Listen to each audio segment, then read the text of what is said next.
bienvenidos a otra sesión del Seminario Permanente de Agua y Cultura desde el CIESAS que organizo yo, que a razón me llamo Daniel Murillo, y el día de hoy vamos a tener, como ya es costumbre en este seminario, dos presentaciones. Quiero, sin más preámbulos, iniciar con la presentación de nuestro primer ponente. Él es el doctor Gustavo García, que es egresado del posgrado de Antropología del CIESAS de la Ciudad de México. Estuvo con nosotros estudiando la maestría y posteriormente su doctorado. Y actualmente tiene un postdoctorado que está realizando en el Centro INAH del estado de Sonora. Y bueno, Gustavo ha estado eh, desde sus trabajos de tesis, de posgrado, ha estado muy metido en asuntos relacionados con pueblos indígenas del norte y el agua, por supuesto, y también la territorialidad. Y el día de hoy nos va a hablar sobre agua y producción de alimentos, el caso de los yaquis de Sonora. Entonces, Gustavo, ya conocemos la dinámica, media hora para la presentación, media hora para preguntas y respuestas, y después pasaremos con el siguiente ponente, Arturo Gómez. Adelante, Ok. Gustavo. ¿Me escuchan? Buen día. Te escuchamos bien. Perfecto. Voy a compartir la pantalla. Me dicen cuando se vea, por favor. Parece que ya, ¿verdad? Perfecto, ahí está. Bien. Pues buen día a todas y a todos. Primero agradecer, Daniel, la invitación para compartir algunos de los avances de esto que me ha tocado estar haciendo. Aclarar primeramente que esto es la investigación que estoy realizando, como ya comentabas, dentro de una estancia postdoctoral adscrita al Centro INAH, pero que a su vez es parte de un PRONAI y un PRONACES más amplio que está en el Colegio de San Luis, que lleva por título Derechos Humanos y Agua en Pueblos Indígenas y Comunidades Vulnerables, que tiene distintos ejes transversales, en el cual participo yo, es el eje de seguridad, autonomía y soberanía alimentaria. De ahí derivan los resultados que voy a estar presentando ahorita. Bien, antes de comenzar me interesa comentar, para quien no sepa, quiénes son los yaquis, ¿no? De dónde se sitúan, dónde se encuentran. Y pues tenemos que los yaquis básicamente son un grupo del pueblo indígena del noroeste mexicano, que se encuentran, tienen su territorio en el actual sur de Sonora. Vemos en el mapa la representación de la comunidad agraria tribu yaqui en relación con Sonora y en relación con México. Algunas características que me interesa resaltar aquí es su origen seminómada. Esta característica es relevante por cuanto los distancia de los pueblos mesoamericanos del centro y del sur del país, ¿no? Y que implicó una relación específica con el entorno, justamente cuya expresión territorial era el denominado sistema de rancherías, es decir, un conjunto de caseríos dispersos a lo largo del río Yaqui, que estaban fabricados con materiales del entorno de manera tal que estaban mimetizados y era difícil distinguirlas del entorno del monte, básicamente, ¿no? Esta fue una estrategia que desplegaron estos grupos, este particular, para aprovechar los distintos nichos ecológicos que hay en su territorio. Me refiero básicamente a la sierra, a la planicie costera y al litoral. Estas rancherías tuvieron cierto grado de especialización en función de su ubicación hacia la sierra, la planicie o hacia el litoral, como vamos a ver más adelante. Decía que se diferencian de los grupos mesoamericanos del centro porque si bien conocieron la agricultura, no ni son una sociedad agrícola en estricto sentido. Practicaban la agricultura en la humedad aportada por las inundaciones del río durante sus crecidas y, según algunos autores, esta humedad, que durante las lluvias de verano, que es cuando se retiraban y quedaba esta humedad, son suelos de aluvión muy ricos, permitían levantar hasta 3 cosechas. Algo que es importante mencionar es que la agricultura era una de otras fuentes de alimentación de los yaquis. Era complementaria a otras fuentes como la caza, la pesca y la recolección. No fue central y, insisto, no llegaron a ser una sociedad agrícola. Acá pongo algunas imágenes del entorno semidesértico de los yaquis, un poco para ilustrar las condiciones y para que podamos tener claro por qué la agricultura en esta región no puede ser de temporal y necesariamente tiene que ser de riego. Esto es debido pues a las escasas fuentes de agua durante el año. Digamos que en el verano tienen lugar las más copiosas lluvias y que propiciaban antes estas inundaciones, ¿no? Fuera de esta temporada hay poca precipitación pluvial, por lo menos insuficiente para que la agricultura pudiera ser de temporal, insisto, como en otras regiones del país. Las imágenes que vemos arriba a la izquierda es un pueblo yaqui de Potam y imágenes de la sierra y de la planicie costera, del valle propiamente dicho. Gustavo, un Bien, momentito nada más. Hay dime. una sobreposición de la pantalla. Es como presentan del lado derecho, en la parte, no, en la parte superior. No sé si pudieras quitar la presentación y volverla a poner a ver si se corrige un A poco. ver, ok. ¿Ya se ve en modo presentación? Ahí está en presentación. Ahora sí, Gustavo, perdona. No, no, no hay cuidado, gracias por el aviso. Bien, decía que me estaban algunas características de este pueblo indígena de los yaquis. Otra cuestión que me interesa resaltar, que tiene que ver con lo que adelante voy a plantear, es cómo esta trayectoria de resistencia, ¿no? Con las armas, que a lo largo del siglo XIX prácticamente duró y que fue denominado como las guerras del yaqui, incluso hasta las primeras décadas del siglo XX, tuvo consecuencias en el arreglo socioespacial, ¿no? En la imagen de la izquierda vemos los 8 pueblos, según Spicer, Edward Spicer, un etnógrafo de los yaquis, que ha hecho quizá el trabajo más completo sobre los yaquis, y en él representa las jurisdicciones de los pueblos, legadas por los jesuitas, desde cierta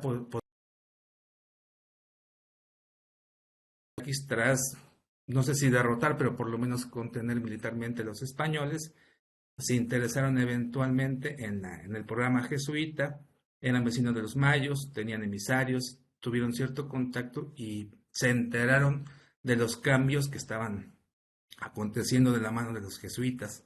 Luego entonces se interesaron y el resultado fue justamente la congregación en 8 pueblos. No todos eran 8 pueblos de misión, algunos de ellos lo eran. Por ejemplo, un misionero Pérez de Riva habla de más de 80 rancherías diseminadas en todo el territorio a 8 pueblos. Estos 8 pueblos es importante mencionarlos porque son los principales pueblos yaquis, pero también hacen parte del sistema político territorial. En la imagen de la izquierda vemos cómo las líneas puntadas, si se aprecian, representan la jurisdicción de cada uno de estos pueblos. Tenemos de izquierda a derecha Belém, Wiribis, Raum, Potam, Bicam, Torim, Bacum y Cocori, ¿no? A su vez, con un espacio geográfico y territorial definido, tienen su propio sistema de autoridad, su autoridad civil, religiosa, militar, ¿no? Y la autoridad religiosa que se encarga de la realización de las fiestas. Esta organización se replica en cada uno de los 8 pueblos y lo que es interesante recalcar aquí es que el sistema político yaqui tiene digamos, dos grandes expresiones. El sistema político local, que es cada uno de los sistemas de autoridad de estos pueblos, y a su vez el sistema regional, que está conformado por todos los pueblos, ¿no? El sistema político regional se activa en ocasiones, perdón, de intereses comunes, como puede ser la sierra, el litoral o alguna organización de los yaquis, ¿no? Alguna organización gremial, es decir, cuando la ocasión lo merite. Esto es importante porque tiene que ver con la forma de organización y, como veremos más adelante, con los espacios agrícolas que se van a generar décadas después. Y bueno, podemos apreciar en la imagen cómo los 4 pueblos de la izquierda están más cerca del litoral y los 4 pueblos de Torim hacia el este están más lejanos del litoral. Esta forma de organización refleja cierto grado de especialización de estas rancherías en determinadas actividades productivas, al grado tal que actualmente persiste la referencia entre yaquis ganaderos que se dedican a hacer actividades ganaderas y pecuarias y los yaquis pescadores en función de su más cercana relación con el litoral, una de cuyas expresiones ha sido la pesca.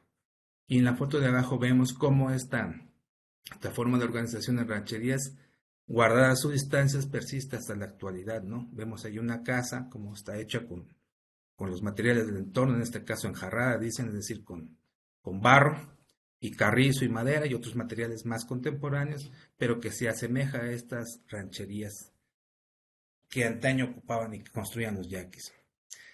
Esto es importante decirlo porque, como comentaba, a partir de 1940, con el decreto cardenista, se va generando, tienen lugar lo que yo llamo dos programas de desarrollo fundamentados en la modernización agrícola. El 40, previo y posterior al decreto cardenista, que vamos a abordar adelante. ¿Y cuál fue la secuela de esto? Pues que la intervención del Estado, de las distintas instituciones del Estado, fueron configurando un espacio agrícola distinto al que habían construido los jesuitas y el que solían practicar los yaquis, ¿no? En la imagen de la izquierda representa un mapa del distrito de riego 041, Valle del Yaqui. No sé si se vea mi cursor, pero abajo de donde dice red de drenaje hay algunos cuadros. Ese representa el cauce original del río, el último por lo menos, porque a lo largo del tiempo ha cambiado. Y aquí están situados los 8 pueblos yaquis, ¿no? En estos cuadros está más o menos el distrito de riego 018, colonias yaquis. En la imagen de la derecha podemos ver, no sé si un tono verde pastel, digamos con un contorno como guinda será el color. El tono verde más pequeño es el distrito de riego, digamos, original, actual, ¿no? ¿Por qué digo original y actual? Porque se está ampliando, como vamos a ver más adelante, y el contorno más grande que se alcanza a apreciar es del nuevo distrito de riego que está siendo construido como parte del plan de justicia para los pueblos, el pueblo yaqui. Bien, ¿qué implicó la organización de este distrito de riego? Que si bien ya existía, no tenía no tenía un documento, es decir, un decreto que legalmente lo dotara de existencia, pues, ¿no? Estas obras fueron iniciando, se fueron construyendo, decía, desde la presencia de las instituciones a partir de 1940. Para 1940 hay registros de que, si bien ya había irrigación, esta se hacía mediante bocatomas hechas directas del río, es decir, el río todavía llevaba agua. Posterior a 1952, año en que se pone en operación la presa El Oviachic, la más cercana a territorio yaqui, es que deja de fluir el agua y el río, aguas abajo de este punto de la presa, el río prácticamente se deseca. En el mapa, en la imagen de la izquierda, podemos ver dos líneas continuas en azul que atraviesan una cuadrícula. Esa cuadrícula representa el Valle del Yaqui y estas dos líneas representan justamente el canal principal alto y el canal principal bajo, que en su mayoría llevan el agua del río al Valle del Yaqui. Y esta línea, si se alcanza a ver más cercana del río, es el canal que lleva agua a los pueblos yaquis para irrigación. En este punto, insisto, prácticamente es interceptado el río y es derivado hacia el Valle del Yaqui, dejando en menor proporción a las colonias yaquis, a las tierras agrícolas yaquis. Esto implica, decía, un cambio en la relación entre los yaquis y su río y también cambios importantes en cuanto al acceso al agua, tanto para irrigación como para consumo humano, como veremos adelante. Mencionaba hace rato la jurisdicción de los pueblos. Decía que cada uno tiene su jurisdicción. Bien, pues el distrito de riego, el original, que está en proceso de ampliación, se distribuye de manera irregular las tierras entre los 8 pueblos. Esto implica que no todos los pueblos tienen la misma cantidad de tierra agrícola, ¿no? Está la cantidad de tierra agrícola, la superficie abierta al cultivo y la superficie que está disponible, que está habilitada, porque hay una diferencia que por cuestiones de intrusión salina ya no es apta para la irrigación. Esta superficie se habilitó, la superficie más grande fue de 22.000 hectáreas, de las cuales más o menos 5.000 están inhabilitadas por esta cuestión, por el salitramiento, ¿no? El principal cultivo predomina indudablemente el trigo, seguido en una mucho menor proporción del maíz. El trigo tiene una presencia importante en la región y esto tiene que ver con la dinámica agroindustrial del Valle del Yaqui, el distrito de Riego 041, que es el principal productor de trigo, de los principales productores incluso a nivel nacional. Bien decía que las tierras están distribuidas de manera irregular. Vemos en la lista a la izquierda cómo el pueblo más situado más cercano del litoral de la costa tiene mucho menos hectáreas de superficie abierta al cultivo. Y así se va distribuyendo. Los pueblos que más tienen son Potam y Bicam, los que están más o menos en el centro del territorio, y conforme nos desplazamos a la orilla va variando esta extensión. Pongo aquí algunas imágenes de las parcelas, que ilustran como la presencia de esta infraestructura y de la dependencia de esta infraestructura hidroagrícola para trabajar la tierra. Uno de los aspectos que vamos a abordar adelante es que estas tierras en su mayoría están rentadas. Esto tiene implicaciones pues decisivas en el sistema agrícola yaqui y en la producción de alimentos. ¿Cuál es el fundamento en el tema de derechos de agua de este distrito de riego, de los yaquis, del distrito de riego y en general de los yaquis? Pues es el decreto cardenista de 1940. No lo voy a leer todo textualmente, lo importante es comentar que este documento dispone que hasta la mitad del caudal de la presa almacenada en la angostura va a ser destinada a los yaquis, con independencia del aprovechamiento de las aguas no controladas. Existe aquí, bueno, primero apuntar, antes de avanzar, no sé si se alcanza a apreciar en la parte alta, en el mapa de la derecha, vemos señalada la presa de la angostura, y en la parte sur, el territorio yaqui, los derechos de agua de este grupo, dista de entre 450 a 500 kilómetros de la comunidad agraria propiamente dicha, ¿no? Y en el medio, en la parte media de la cuenca, está la presa del Novillo, Plutarco Elías. En conjunto, este sistema de presas acopia las aguas y los escurrimientos del río Yaqui y sus afluentes y los destina a la agricultura. El decreto cardenista es el fundamento de las reivindicaciones de los yaquis, pero sin embargo hay diversas que van desde a cuánto se traduce en un volumen concreto de agua. Hay quien menciona, bueno, la autoridad con agua en este caso, menciona que esa cifra equivale a 250 millones de metros cúbicos anuales, mientras otras interpretaciones hablan de 500 y hasta de 750 millones de metros cúbicos anuales, ¿no? Es decir, cifras muy por encima de lo que Conagua dice.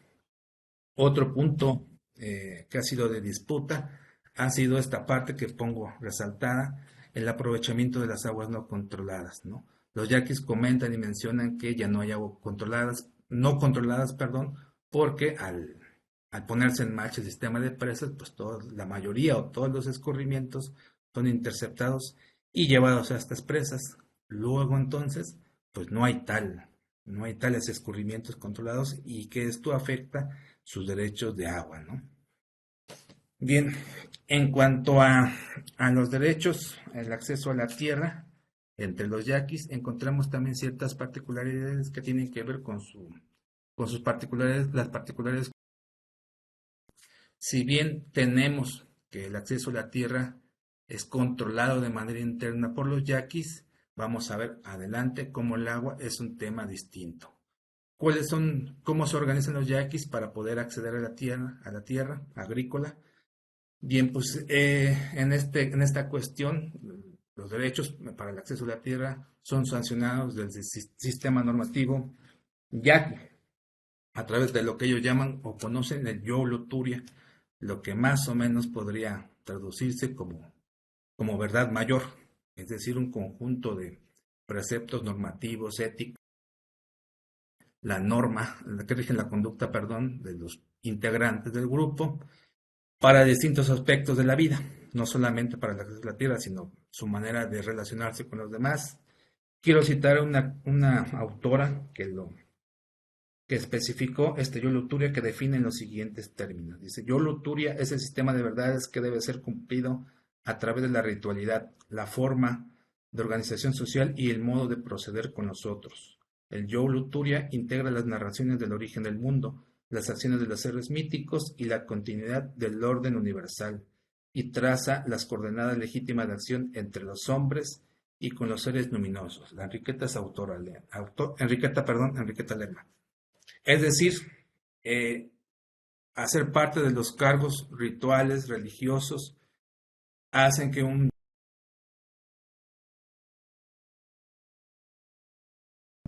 Por otra parte, también hay un límite. Cuando se empezaron a abrir las tierras al cultivo, alcanzó para una primera generación de propietarios, digamos, ¿no? Dado que falta el agua, dado que hay varias cuestiones, no todos tienen derecho a la tierra, y la propiedad de esta primera generación ha sido pues relativamente fragmentada en la medida en que se ha heredado a la descendencia. Hay una máxima que dicen los yaquis que todos los yaquis tienen derecho a la tierra, pero no todos los yaquis tienen tierra, ¿no? ¿Cuál es el factor aquí? Pues definitivamente el agua. Hay superficies susceptibles de labrar, donde practicar la agricultura, pero sin agua, en este contexto semidesértico, es prácticamente imposible.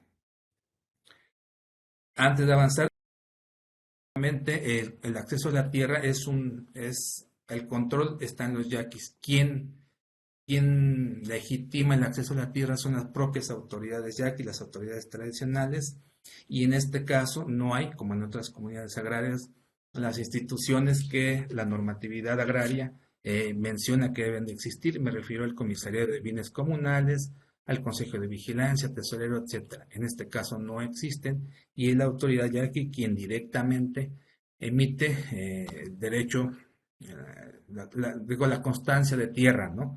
Que la van a ocupar los campesinos yaquis, como veremos adelante, para poder acceder al agua. En cuanto a la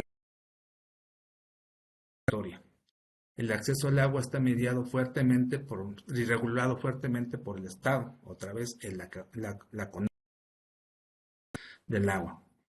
Para que un campesino yaqui que tenga derechos de tierra pueda acceder al agua para riego, tiene que tener primero la carta de dotación, que es la otorga, como decía, la autoridad tradicional, la autoridad civil de cada uno de los 8 pueblos, y esta está en función de la disponibilidad de tierra y, como decía, del cumplimiento de una serie de preceptos que lo hacen más susceptible o no de poder reconocer este derecho a la tierra. Una vez que tenga esta carta de dotación emitida por la autoridad, requiere ir a tramitar el permiso de siembra.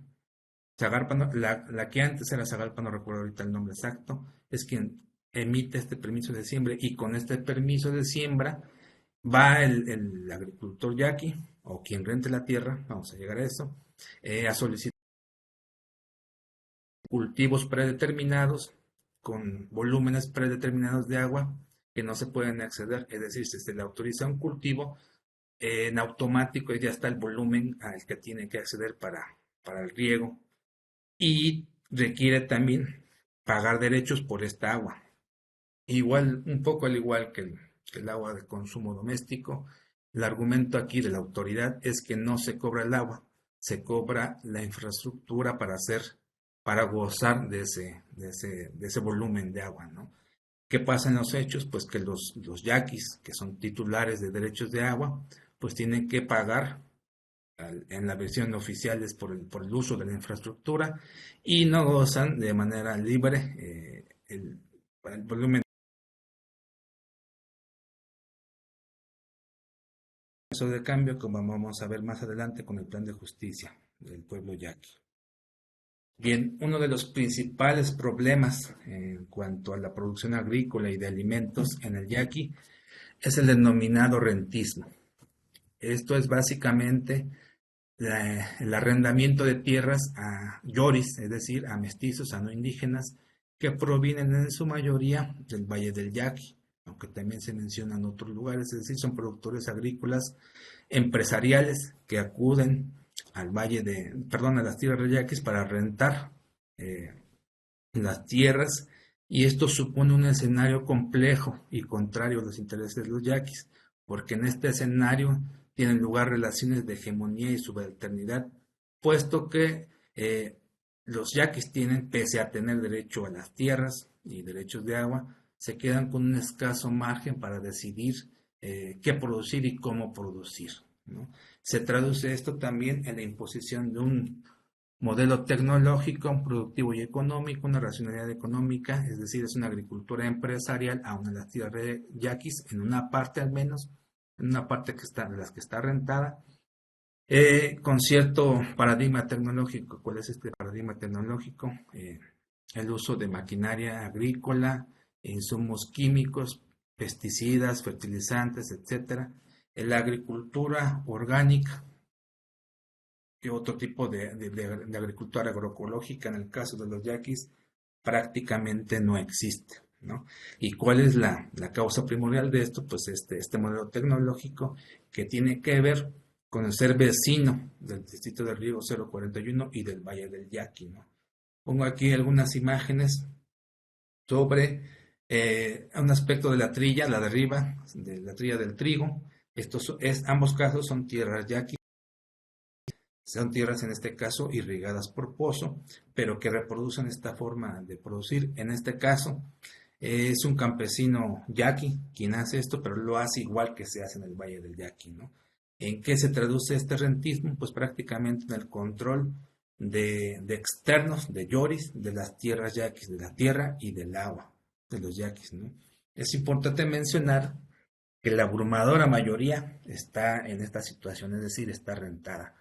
Algunas visiones más optimistas se refieren al 80%, mientras otras hablan hasta del 95% de estas 18,000 hectáreas, ¿no?, que están en producción. Decía yo, justamente el plan de justicia pretende cambiar esta situación, ¿no? Pero por lo pronto, ese es digamos, el estado de cosas, ¿no? ¿Por qué llegamos a esta situación? ¿Por qué los yaquis llegan a esta situación? Bien, pues fundamentalmente porque cayeron en carteras vencidas. Esto a raíz de relaciones de corrupción y de abusos de los funcionarios de las distintas instituciones que estuvieron ahí, que entre otras cuestiones endeudaron a los yaquis. Y me gustaría aquí citar textualmente el informe de 1958 de Alonso Favila, que señala cómo en el proceso productivo el Banco de Crédito Ejidal, quien entonces se encargaba de otorgar los créditos a los productores yaquis, tenía ciertas prácticas erróneas o hasta innecesarias, y cito textualmente: venga o no al caso, se necesiten o no, se ponen fertilizantes e insecticidas. Así se efectúan otras maniobras costosas que sobrecargan los valores que más tarde se verán en el capítulo del crédito. En estas condiciones, dada la mala conducta de algunos técnicos de la Comisión Intersecretarial y el desorden, desapareció esta, dejando a la sociedad ejidal endeudadas con 13.504.346 pesos de entonces, de 1958. Y esta deuda fue en aumento, nos dice Favila. Esta situación que Alfonso Favila ya da cuenta desde 1958, pues prácticamente se mantiene, yo diría que en los mismos términos, ¿no? La diferencia ahora es que justamente a raíz de estar en carteras vencidas, la mayoría de quienes tienen derecho a la tierra, quien tiene parcela, deciden rentarla. Ante la ausencia de créditos, es más rentable para ellos no invertirle y asegurar un ingreso, ¿no? Esto en términos regionales implica pues un prejuicio de los yaquis, que son flojos, que no quieren trabajar la tierra, ¿no? Cuando se desconoce esta situación estructural que los pone en desventaja. Otra de las expresiones justamente de estas desventajas es la diferencia en los precios en que se rentan en las tierras yaquis como en el Valle del Yaqui. En el caso de las tierras indígenas, las tierras laborables, según nos comentan, está entre 5,000 y 7,000 pesos por hectárea anuales, por cada ciclo, mejor dicho. Mientras que en el Valle del Yaqui están entre 9,000 y 12,000 pesos la misma hectárea. Por supuesto que hay distintos factores que intervienen para valorar la tierra, ¿no? Uno de ellos es la nivelación, la calidad de la tierra, etcétera, pero sí es notorio la diferencia entre lo que se paga por rentar en las tierras yaquis y lo que se paga por rentar en el Valle del Yaqui. Gustavo, Bien, 5 minutos. sí, voy cerrando, ya me la sigo, estoy cerrando. Esta situación se pretende revertir con el Plan de Justicia del Pueblo Yaqui actual, que entre otras cuestiones pretende ampliar eh, fundar legalmente, establecer un decreto, el Distrito de Riego del Pueblo Yaqui. Este decreto es de 2020, si no mal recuerdo, y pretende aumentar en 43,000 hectáreas la superficie irrigable, para un total de 126,259 hectáreas, y aumentar los derechos de agua de 250 millones actuales a 673 millones de metros cúbicos, esto mediante la creación de la Comisión Jiaqui del Agua, es decir, pretende transferir, ahora sí, el distrito de riego, cuestión que durante mucho tiempo ha sido esquivada, ¿no? Este mapa representa, decía, la superficie nueva y la superficie vieja. Entre otras cuestiones, en cuanto a consumo humano, el plan de justicia también prevé la construcción de un acueducto yaqui que estaría dotando de agua para consumo humano a las distintas localidades y pueblos yaquis. Esto está en proceso, además de construir una planta potabilizadora para consumo humano. Bien, y dejaría ya de aquí para ya no consumir más tiempo. Muchas Listo, ya gracias, detuve mi Gustavo. pantalla. Gracias, Gustavo.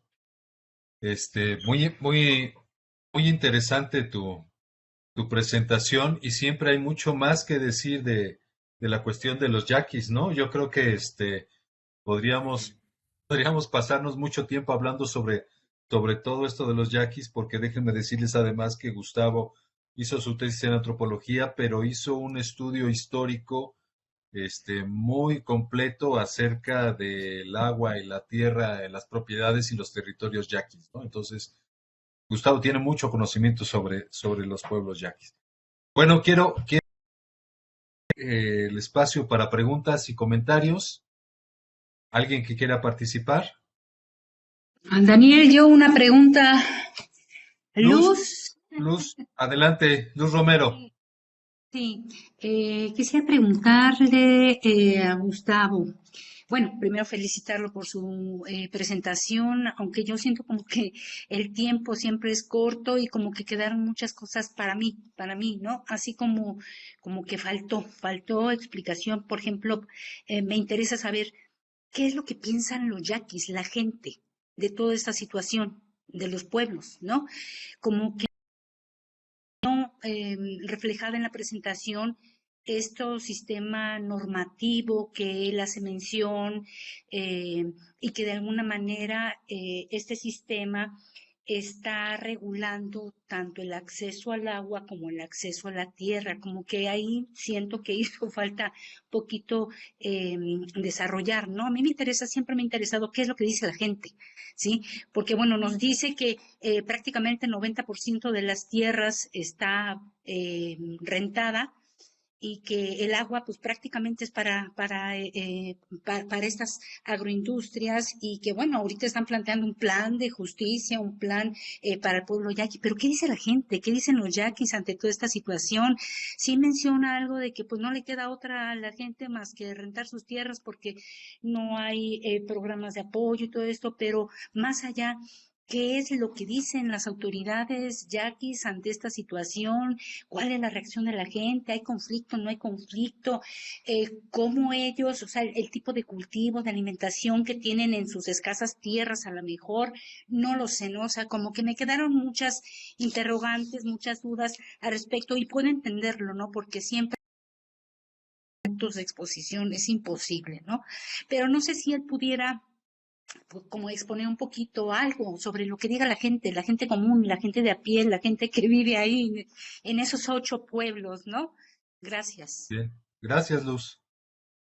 Vamos a juntar varias preguntas y comentarios, Gustavo, para después pasarte la palabra. Aquí en el chat tengo un comentario de Antonio Astudillo que dice, ¿cómo han interactuado los programas de transferencia tecnológica con los preceptos simbólicos del pueblo yaqui sobre la naturaleza?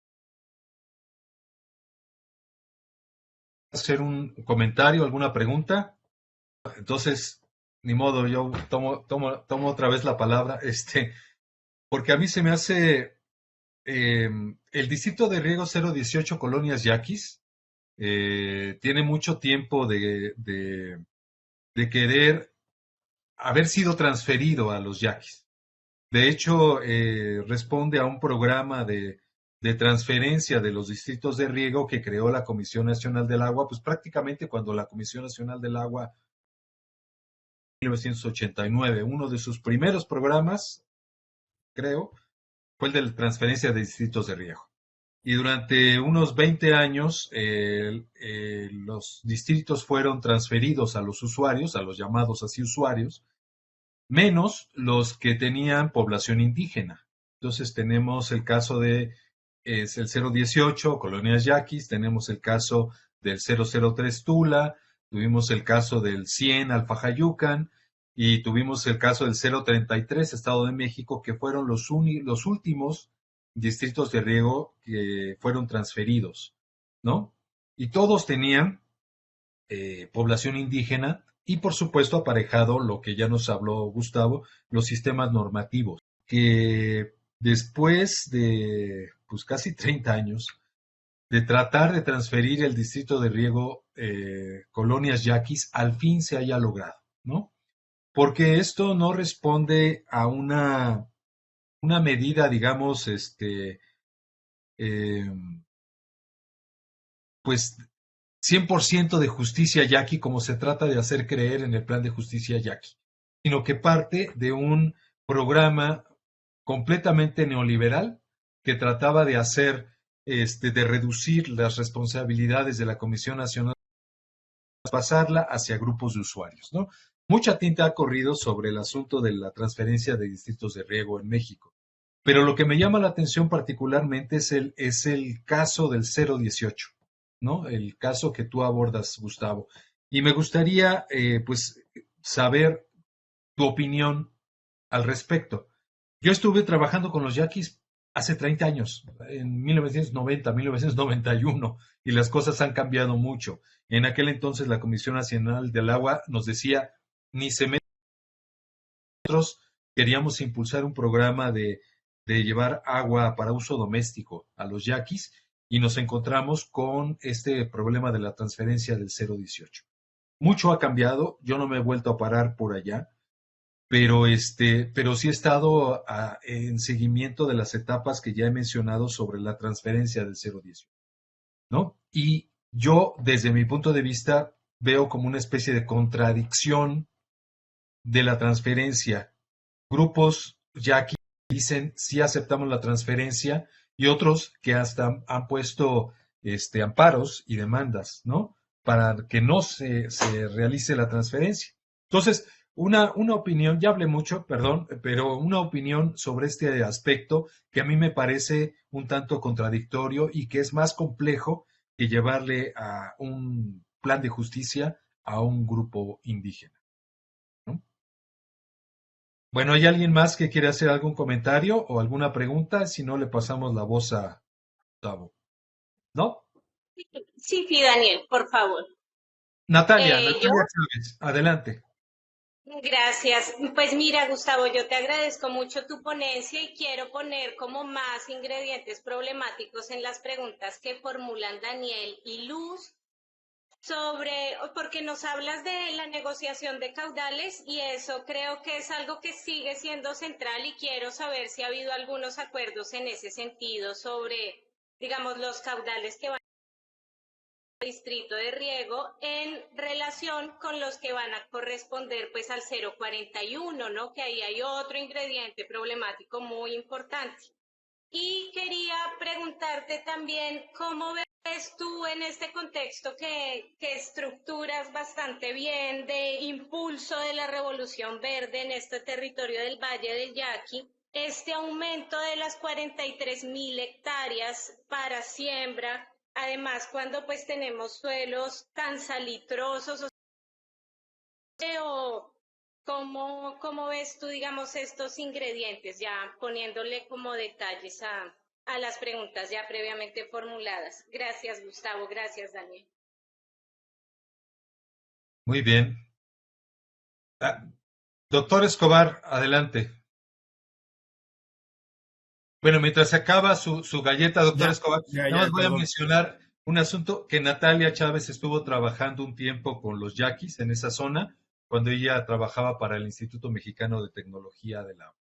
Ahora sí, adelante, doctor Escobar. Bueno, muchas felicidades, Gustavo. Me pareció muy interesante tu presentación. A ver, tengo tres preguntas muy concretas para no robar demasiado tiempo. Eh, Quería ver si podías, bueno, la idea de la exposición era sobre agua de riego y agua para la agricultura, pero me llama la atención que en ningún momento hayas considerado lo que implica el abasto de agua potable para los 8 pueblos de yaquis, ¿no? Esa sería una primera pregunta. ¿Por qué en las demandas de los yaquis no hay nada en relación al agua potable dentro de toda esta petición? Lo segundo, parecería, y todos sabemos que no es así, que los 8 pueblos no están básicamente habitados solamente por yaquis, sino son pueblos híbridos en términos culturales, productivos, etcétera, etcétera. Entonces me gustaría saber cuál es la posición, siguiendo un poquito y dándole otra vuelta a la tuerca de lo Luz, es qué opinan los otros sobre las demandas de los yaquis en torno al agua y qué tanto se benefician estos otros de estas demandas, ¿no? La tercera pregunta sería, eh, ¿cómo explicar, no históricamente ni desde una perspectiva de la linealidad histórica, esto que tú has visto como una organización espacial a partir de la utilización del medio ambiente por parte de cada uno de los pueblos, ¿no? O sea, hablaste de que hay pueblos pesqueros, pueblos ganaderos y pueblos agrícolas. Entonces, ¿cómo explicar esa especialización y con base en qué? Y parecería que todo gira solamente en torno al río, cuando digamos en la parte de los pueblos pesqueros, pues no gira solamente. Y la última pregunta es, ¿cuál sería la diferencia entre una comunidad agraria, igual a tribu yaqui, como lo pones en tu cuadro, y qué lo diferenciaría de lo que demandan como tribu yaqui? O sea, parecería que la idea de comunidad agraria lleva a una cuestión que supera, digamos, la perspectiva de los 8 pueblos, y por el otro lado lo que presentaste es que casi cada pueblo tiene una demanda específica. No sé si me expliqué en esta última parte. Nada más, gracias y felicidades. Gracias, Antonio. Ahora sí, Gustavo, adelante. Gracias por las preguntas, las felicitaciones, muchas gracias. Pues son varias. Trataré de irme por orden. Si se me va algo, por favor me lo hacen saber. ¿Qué piensan los yaquis? Pues como se ha comentado ya, como ningún grupo humano, no es un grupo monolítico, hay facciones, hay diversidad, hay desencuentros entre ellos, ¿no? La mayoría, eso sí puedo decirlo, la mayoría de yaquis están siendo muy receptivos. No sé si la mitad, pero sí yo creo, diría que la mayoría con este plan de justicia, porque han visto que en los hechos se han materializado cosas. Hay otros aspectos del plan de justicia, como fue la construcción de la Universidad del Pueblo Yaqui, y otros elementos que se han visto, se han materializado en terreno, esta presencia estatal. Entonces hay quien sí ve con buenos ojos, pero también están las disidencias, ¿no? Que estas disidencias justamente no corren hacia un mismo lado, ¿no? Hay disidencias más enfocadas a ciertos aspectos, en función, por ejemplo, del tema educativo, y disidencias un poco en el tema del agua. Lo que quizá haya sido más impugnado es la integración de esta comisión GIACI del agua, ¿no? Como decía Daniel, unos están a favor, otros dicen sí, venga el distrito de riego, otros dicen no, no lo queremos, ¿no? Este es un cuento interminable, ¿no? Quienes se oponen tienen también, pues, podría decirse que algunas personas y liderazgos tienen cierta agenda política en ello, ¿no? Creo que a partir de estas coyunturas políticas es visible que emergen estas coyunturas políticas, sirven para que ciertos liderazgos se activen o desactiven, ¿no? Estas coyunturas políticas, que no quiero decir que nada más se monten en esto para tener poder o acceder a cuestiones, no, pero sí sirven para reorganizar estados de cosas, ¿no? Entonces luego como que estas pugnas interiores tienen esta doble cara que sí tiene que ver con la demanda, pero que no es solamente la demanda, ¿no? Eso me parece a mí que explicaría mucho sobre por qué unos impugnan, porque otros aceptan, ¿no? Sobre todo si nos ponemos un poco de atención en la trayectoria de que esto arroja mucha luz, ¿no?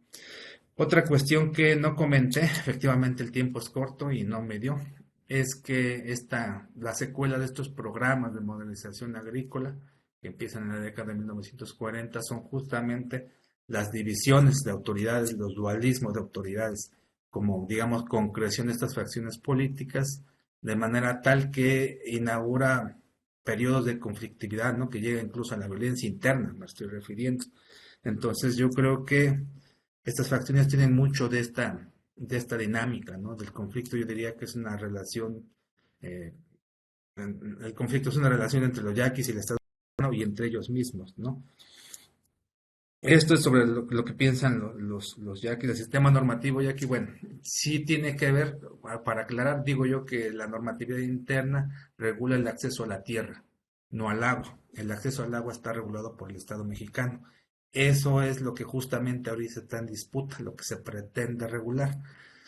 Para acceder a la tierra tiene que ver el cumplimiento de obligaciones rituales, servicio al pueblo, ¿no?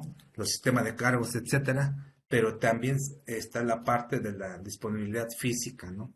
Por ejemplo, las cantoras, que son autoridades religiosas, religiosos suelen tener la prerrogativa a la hora de obtener el acceso a la tierra.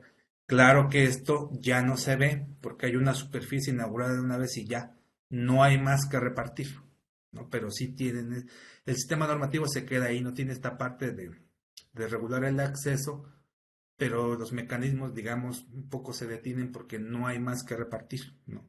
Mencionaba esta máxima yaqui que dicen que todos los yaquis tienen derecho a la tierra, pero no todos los yaquis tienen tierra, ¿no? Espero haber explicado un poquito ahí. Sobre la transferencia, pues es un asunto problemático, lo vincularía, si no mal recuerdo, sobre los caudales. Ese es justamente, me parece, que el gran tema del plan de justicia, ¿no? Se dice que se van a aumentar 650 y tantos millones de metros cúbicos de agua, pero no se dice cómo.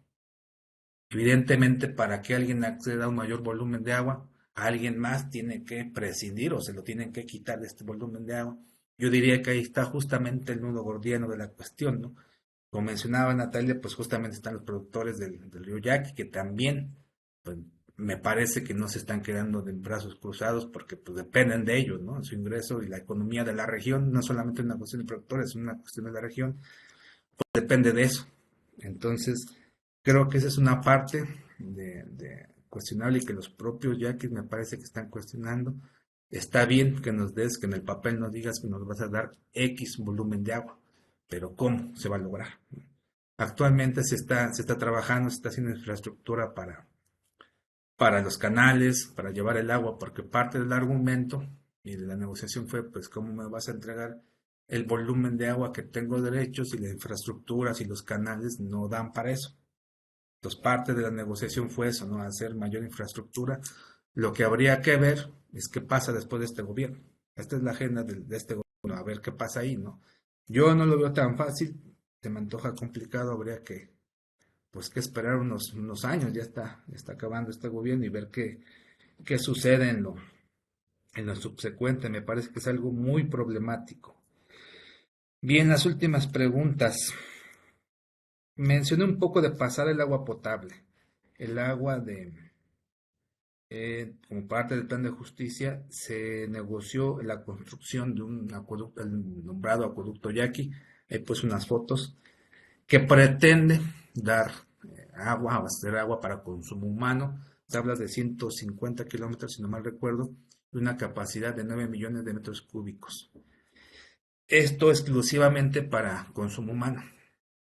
Tampoco mencioné que esta es una problemática porque también el tiempo me quedó corto, porque he de mencionar que hay dos acueductos. Bueno, hay un acueducto que está en el territorio de los yaquis, que es el acueducto Yaqui-Guaymas, que trasvasa agua hacia la conurbación de Guaymas-San Carlos para consumo humano, y mencionar ahí solamente que San Carlos es un espacio turístico que está creciendo mucho, y justamente ese es un pendiente, ¿no? En la mayoría de las reivindicaciones, ¿cómo se refleja esto en las reivindicaciones de los yaquis? Pues me parece que la reivindicación es el río. Para ellos el río es, pues no es solamente como que esta cuestión de uso para irrigación y uso para consumo humano no es tan tajante ni es tal quizá, ¿no?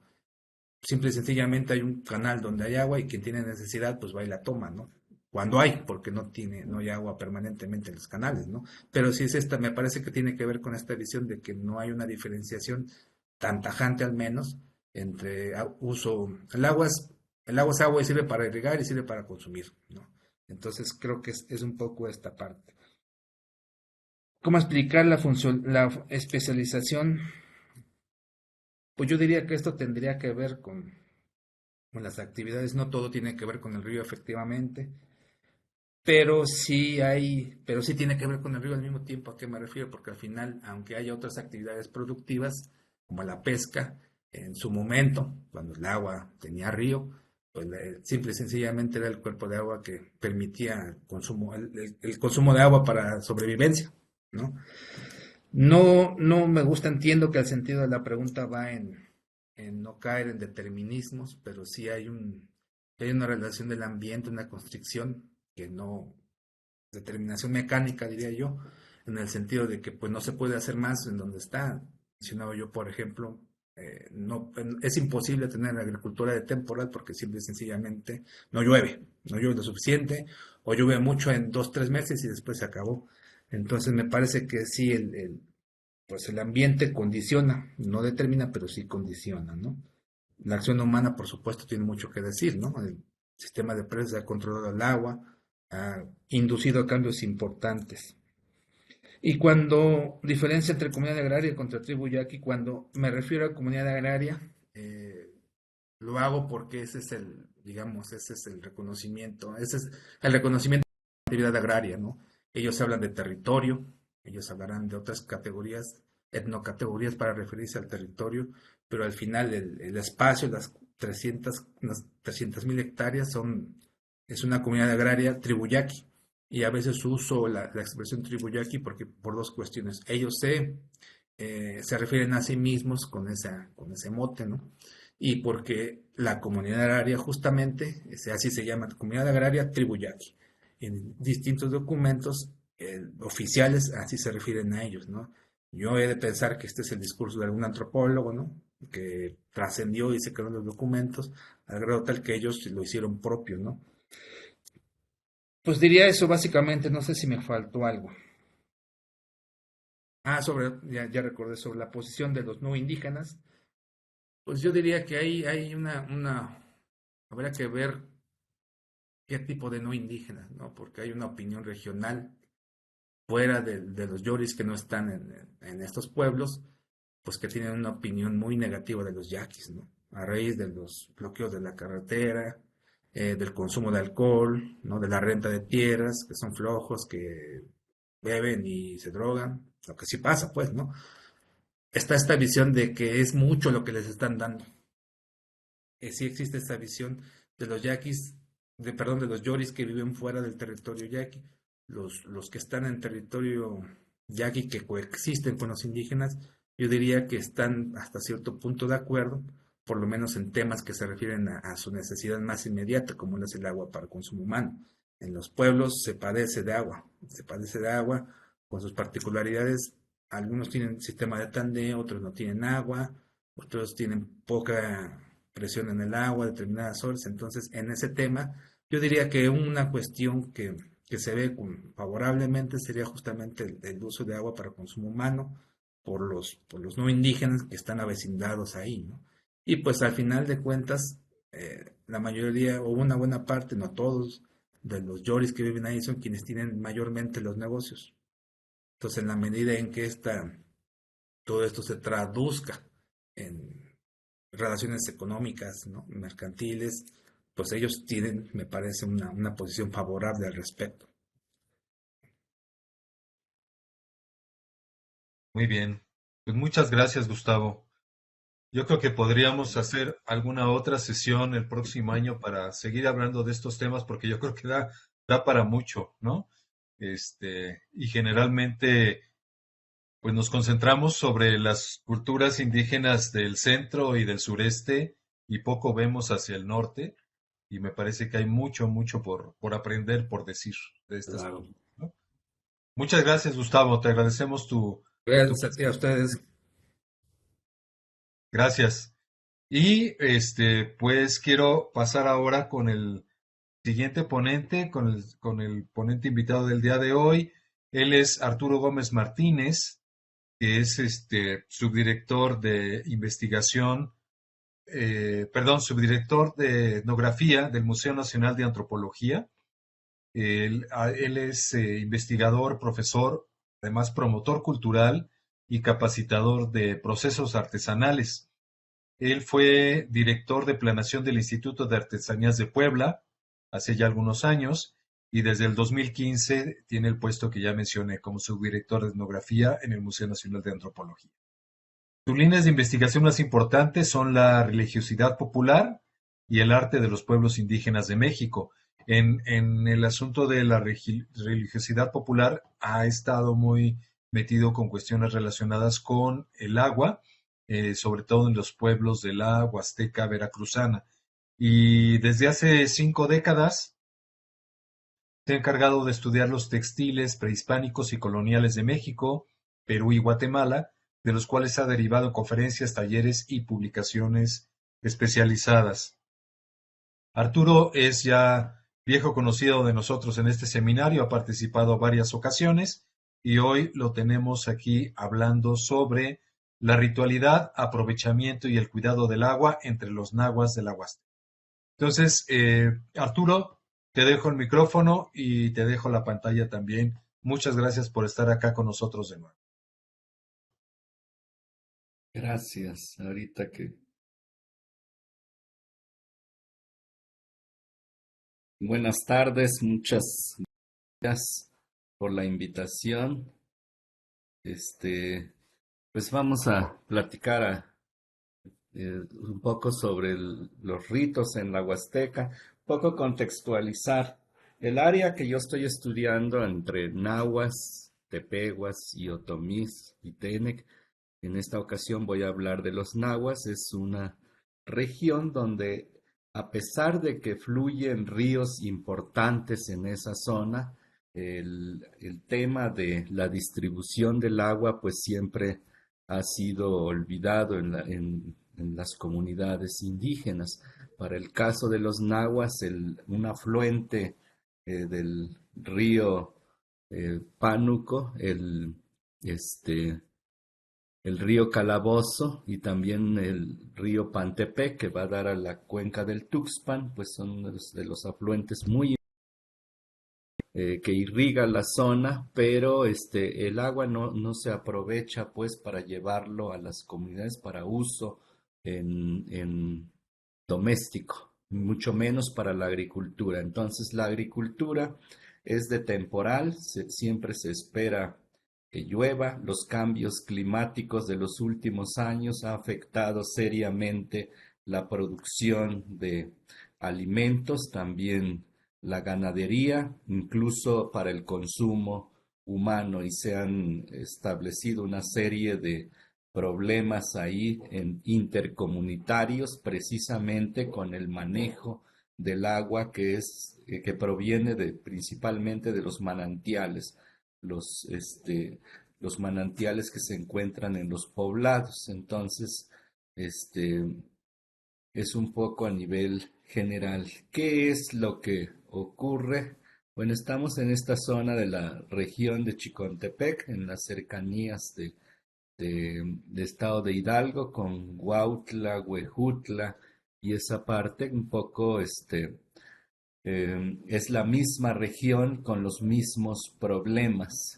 Aunque los ríos importantes pasan ahí, como decía, no se ha aprovechado. Incluso en tiempos de estiaje, la administración pública, pues tampoco hace ninguna acción para llevar agua en pipas. Por otra parte, muchos de los caminos a los pueblos son intransitables, entonces tampoco es posible como acarrear agua hacia las comunidades. Ahora, ¿qué ha ocurrido en los últimos años con este tema este, de las sequías? Pues ha afectado principalmente los ciclos de los rituales, aunque los rituales son muy importantes, principalmente para petición de lluvia y la agricultura en general, pero también para el culto a los muertos. Una de las fiestas más importantes que cierra el ciclo ritual es la fiesta de los muertos, el Micailhuitl o Xantolo, que se utiliza precisamente la cosecha se siembra en el mes de junio, pues como en los últimos años no se ha recogido frutos, pues la festividad también se ha visto afectado en la manufactura principalmente de las ofrendas comestibles.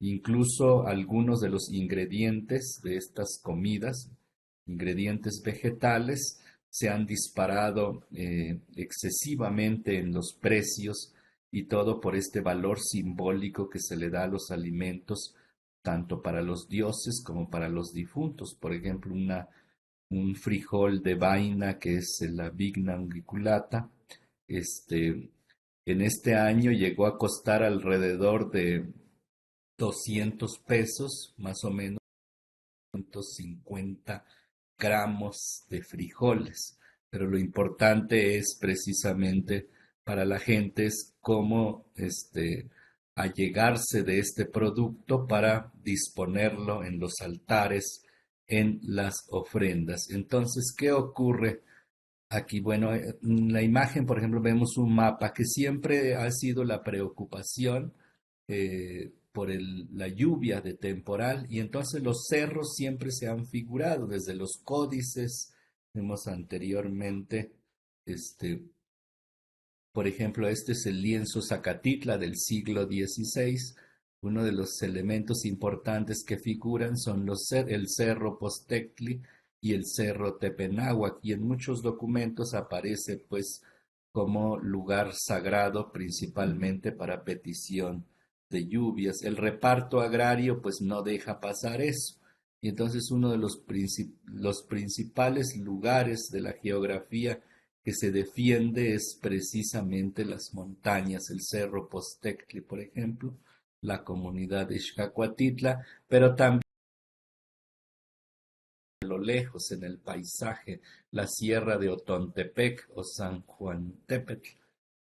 Y cómo pues ellos también miran este territorio. Bueno, en la cerámica arqueológica encontramos muchos elementos de este fenómeno que es el huracán, un tema también importante que en el discurso ritual es muy bien visto porque trae precisamente los torrenciales, trae el agua por el Golfo. Entonces siempre se espera de los huracanes para que traiga la lluvia y además no sea excesivo sino moderado. El calacol cortado aparece desde la arqueología, pero también en elementos etnográficos. Los ancestros son muy importantes desde la cultura náhuatl, también entre los pueblos otomíes, donde están asociados precisamente con la administración sagrada del agua, que son los que distribuyen. Hay un ritual importante en el mes de mayo que se celebra, que es precisamente para iniciar el ciclo agrícola. Entonces, la petición de lluvias más importante se llama Atlatlacualtilistli, que en náhuatl significa comida a las deidades del agua o comida al agua. Y esa es la ceremonia más compleja donde vemos los diferentes tipos de manifestaciones del agua. Que no solo es el agua corriente que se encuentra en la superficie de los manantiales o la lluvia, sino también conjuntan una serie de elementos de donde se encuentra el agua.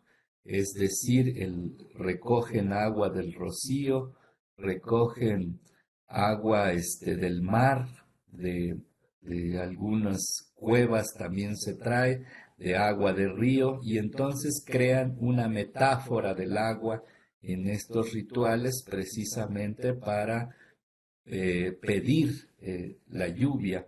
Pero uno de los elementos importantes en este ritual es el culto a dos deidades importantes. Uno es la deidad del agua que administra propiamente todas las manifestaciones del agua, que se llama Apanchane, o criatura dueña del agua. Y otro que es Chicomexochitl, que es la deidad agrícola, la deidad de los mantenimientos. Entonces, por supuesto que hay un panteón mucho más amplio, pero son estas dos deidades que están en conjunción en función de la producción agrícola y la administración del agua.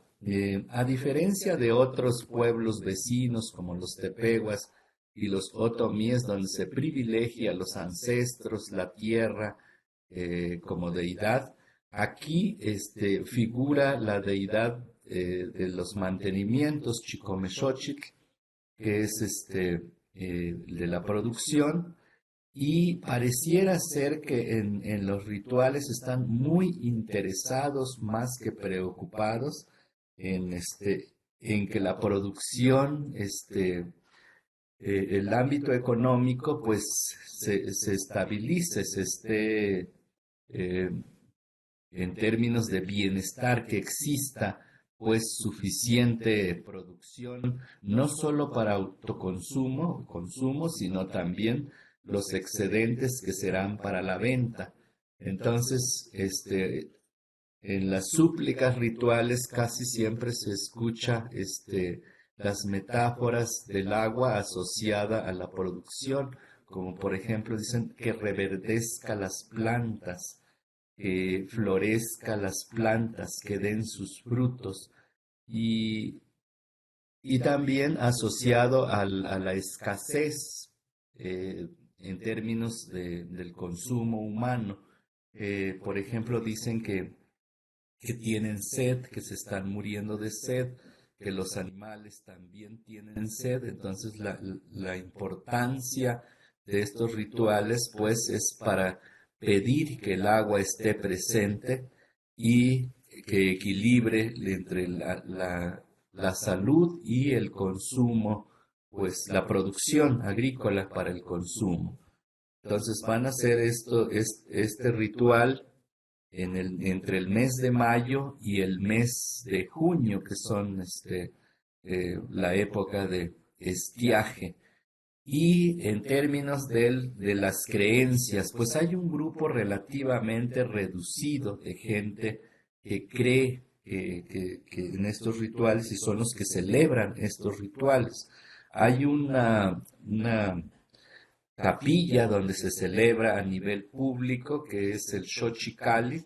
Se mantienen muy pocos en el municipio de Chicontepec. El más vigente es el de Ixcacuatitla, es el lugar sagrado más importante donde se encuentra el Cerro Postectli. Entonces, este lugar ceremonial, la casa de costumbre que le llaman, es el lugar donde también se concentra el conocimiento y la memoria, pues ahí se resguardan las deidades figuradas en papel, se resguardan una serie de documentos, pero también elementos arqueológicos que sirven pues como parte de la parafernalia de los ritos.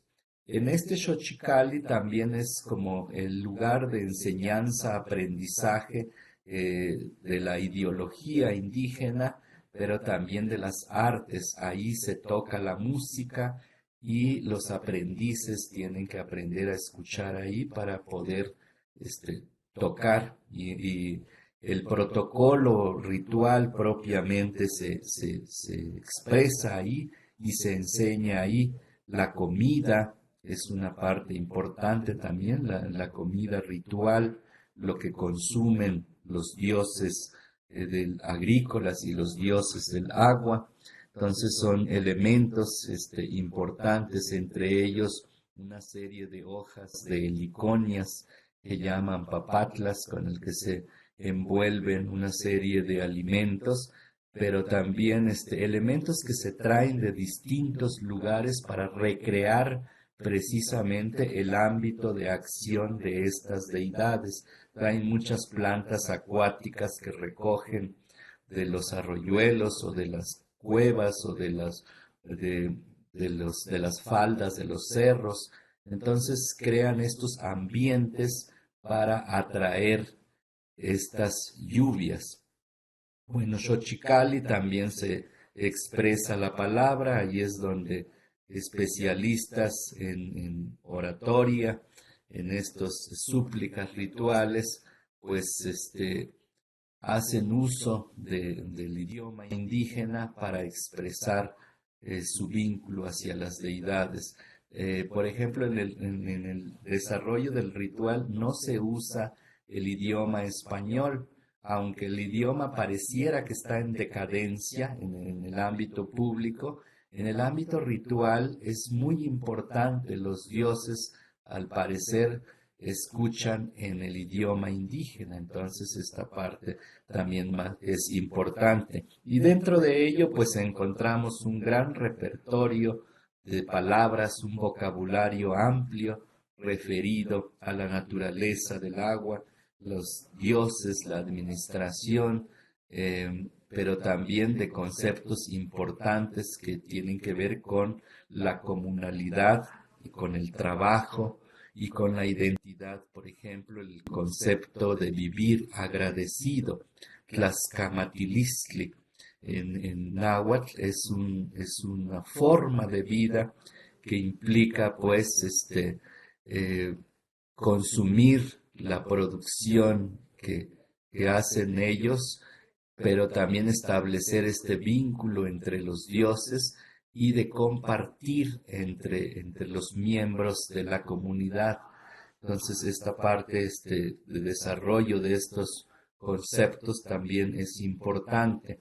Y luego crean también metáforas visuales, como el caso de la olla, donde van las deidades o canastas, que un poco representan una especie de elementos donde se concentran los dioses o ámbito de acción de la estructura cósmica. La olla, por ejemplo, está asociada al cerro y al contenedor de agua, entonces es ahí donde depositan la imagen de la deidad del agua, Panchane, y se llena de elementos acuáticos, como por ejemplo algodón similar, mechones de algodón que se mojan y luego aparentemente gotean hacia el suelo.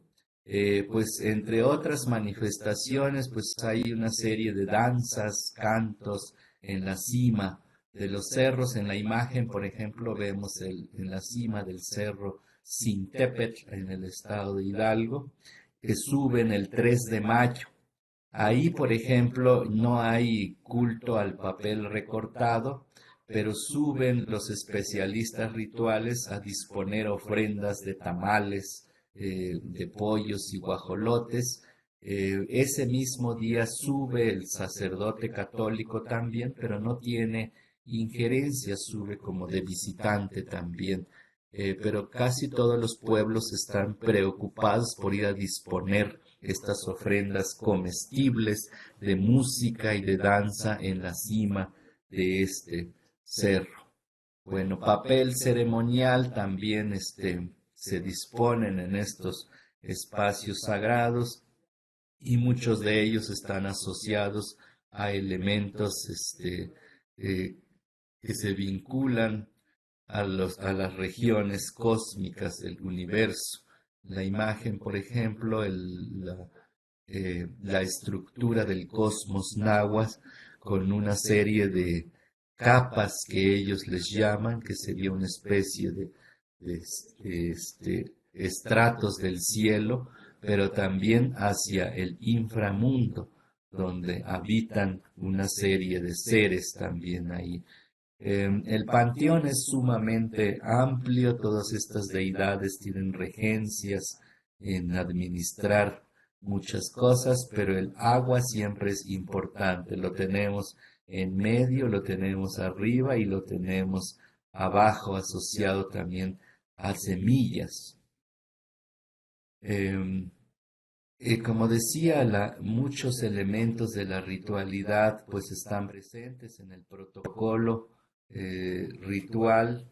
Lo primero que encontramos es el humo aromático del copal que convoca a los dioses. Después de haberlos convocado, se pone la ofrenda comestible en una especie de mesa o se dispone directamente en el suelo y ahí se entrega estas comidas, elementos comestibles, pero en otros casos hay sacrificios de aves que representan deidades. Estas aves antes, una noche antes se danza con ellos, se baila con ellos y posteriormente, más o menos como a las 3 de la mañana, bajo un protocolo musical y de súplicas rituales también, se les sacrifica, no antes haber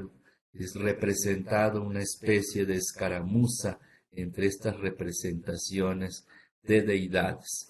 ¿Qué se espera con esto? La eficacia ritual. Precisamente para que crezca el maíz. Casi todo está en función, pues, de la milpa, de que estas milpas puedan ser irrigadas, pueden dar los frutos correspondientes. De lo contrario, pues, hay una escasez de alimentos, hambruna, porque los dineros, pues, no son suficientes.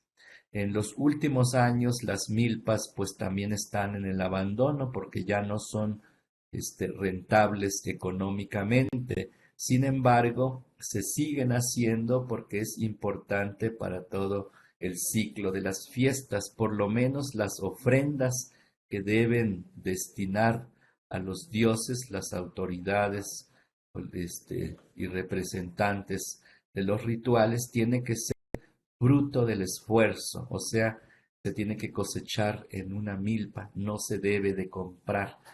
Entonces, las milpas se han reducido casi siempre para uso ritual, tanto para deidades agrícolas como para la fiesta de los muertos.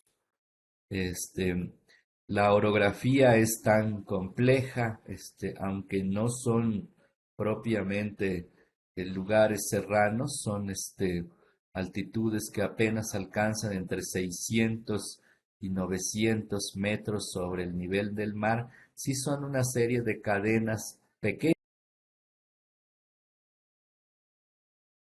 Piden pues conducir ductos de agua.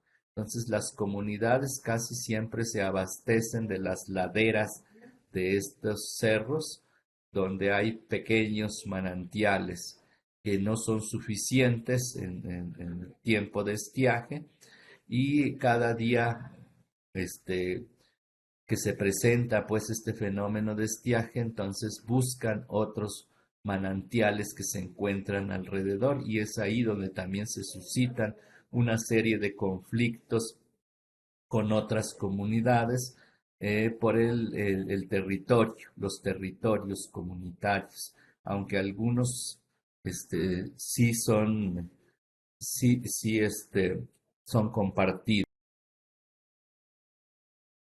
Cerros que son considerados sagrados, que son ahí donde suben a hacer los rituales. Este es el Cerro Postectli, por ejemplo, es de los más importantes y nace una pequeña cuenca ahí en medio del pueblo, que es Ixcacuatitla, y que irriga al resto de los pueblos que están hacia el norte, en su perspectiva de ellos hacia abajo, porque la inclinación del suelo lo conciben de esa manera. Bueno, hay todos estos milpas bastante verdes en tiempos de cuando llueve, pero cuando no llueve, pues se seca absolutamente todo. Como ocurrió este año, no hubo, no hubo suficiente agua y entonces las milpas no dieron frutos. Y la fiesta de muertos, que es de las más importantes, las ofrendas fueron muy insuficientes también. eh, y los elementos que se dispusieron pues estaban asociados particularmente a maíz, traído de otros lugares y no de lo que cosecharon ellos. Lo que ocurrió con las flores que se decoran, con los que decoran los altares.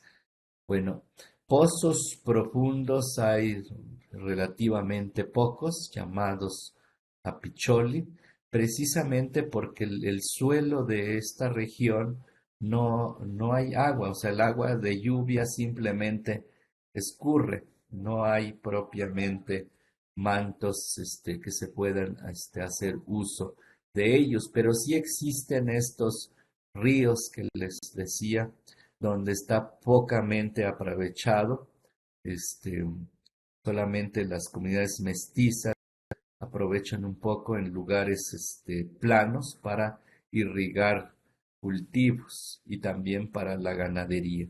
Estos son algunos de las fuentes de agua que son manantiales y que se usan pues para básicamente uso doméstico.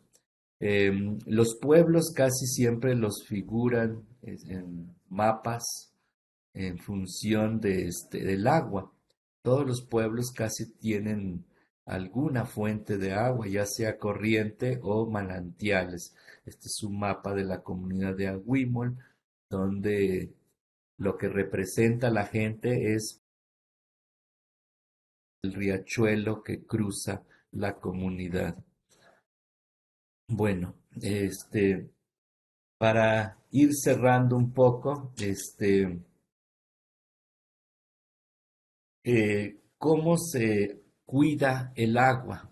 Pues en principio el agua tiene que ser vinculado al ritual. Una de las cosas que la gente a nivel comunitario dice es que eh, el agua tiene, como es sagrado y es un ente vivo, entonces necesita ofrendas, ritual, música. Por lo tanto, los pueblos están obligados a rituales, en principio. Por el otro, hay una gran deforestación de toda esta región, producto de la ganadería, tanto mestiza como indígena, y entonces las microcuencas que hay, pues de repente tumban todos los árboles y pues ya no se produce el agua. Entonces los manantiales se secan.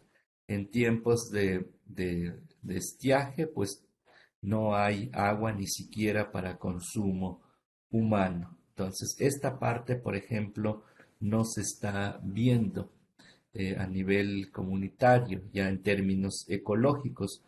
Eh, Hay un tema interesante ahí en torno a la prohibición. Al parecer no funciona porque los pueblos indígenas pues no son ecologistas. Lo que hemos observado en los rituales es una tendencia a humanizar la naturaleza y los elementos de la naturaleza. Entonces, eh, al parecer funciona en términos rituales de cuidar el entorno donde se encuentra el agua, porque entonces la deidad se va, o los seres que habitan ahí en el agua abandonan estos espacios, y en cuanto los abandonan, por supuesto las fuentes de agua se secan y ya no distribuyen a los grupos humanos.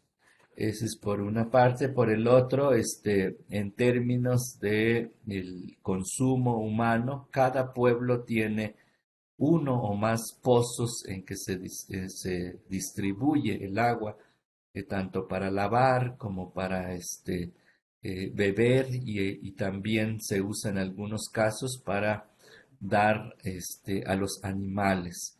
En tiempos de estiaje, la autoridad civil toma estos manantiales y los vigila, y entonces se reparte relativamente equitativo a cada uno de los habitantes en términos de litros medidos en vasijas. Esto ha acarreado también problemas a nivel intercomunitario, porque muchos de los manantiales pues están sobre los caminos, y entonces la gente que transita tiene libertad de hacer uso de esta agua, ya sea para beber, para llevarlo a la milpa, incluso para llevarlo a sus animales. Entonces, cuando es tiempo de estiaje, se cerca estos manantiales y no se permite que personas que no corresponden a una identidad comunitaria consuman este líquido.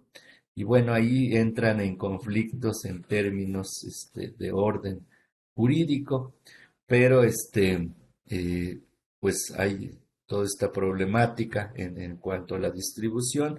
A nivel administrativo de las autoridades tampoco hacen mucho. Como les decía, hay posibilidad, por ejemplo, de llevar pipas que se puedan llenar desde los ríos, que no es muy lejos, son aproximadamente unos 40 minutos a una hora para llevarlos hacia las comunidades, pero esto no sucede. Tampoco en los pueblos se organizan como para traer esta agua de estos afluentes. Entonces es de manera general como se aprovecha el agua, se cuida el agua, y el agua que se sacraliza, pues, administrado por un conjunto de deidades, del cual se gasta también muchos recursos y energías para hacer estos rituales. Pero en tanto que no haya otra forma de llevar agua a las comunidades, el ritual cumple una función importante en la agricultura de temporal. Muchas gracias. Muchas gracias, Arturo, por tu presentación. Y tenías el tiempo medido, seguramente tenías ahí tu cronómetro, igual que yo. Muchas gracias, Arturo. Quiero abrir para algunas preguntas y comentarios. ¿Alguien que quiera hacer alguna pregunta, algún comentario? Bueno, si no, empiezo yo en lo que los demás se animan. Cada vez que vemos una presentación que haces, como que te van sumando elementos y vamos viendo cosas nuevas, ¿no? Entonces, yo vi por ahí un mapa a lápiz que presentaste, y yo quisiera saber las condiciones de cómo fue hecho, ¿no? El contexto de ese mapa. Después presentaste otro con colores, y entonces, bueno, pues si nos puedes hablar un poco de cómo se crearon esos mapas, quién los hizo, en qué condiciones, en fin, ¿no? Algo así. Cuando presentas, hay una imagen que presentas el Panteón de los Dioses. Yo veo que hay menos dioses en el inframundo, ¿no? Quisiera saber por qué mundo, porque hay más dioses en otros lados y en otros rumbos del universo. Y nada más, si, si estoy en lo cierto o me estoy equivocando, Arturo, si vi a Tlacatecotl, perdón por la pronunciación, en esa imagen en el inframundo o no, ¿no? Y lo último, que me parece muy interesante, una frase que mencionaste en tu presentación: los pueblos indígenas no son ecologistas, dijiste, ¿no?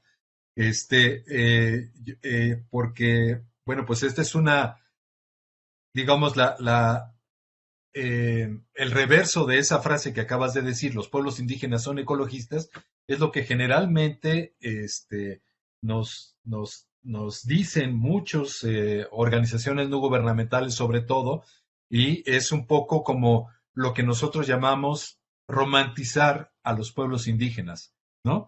Y me llama la atención que tú, como participante de un pueblo indígena, Nahua, ¿no?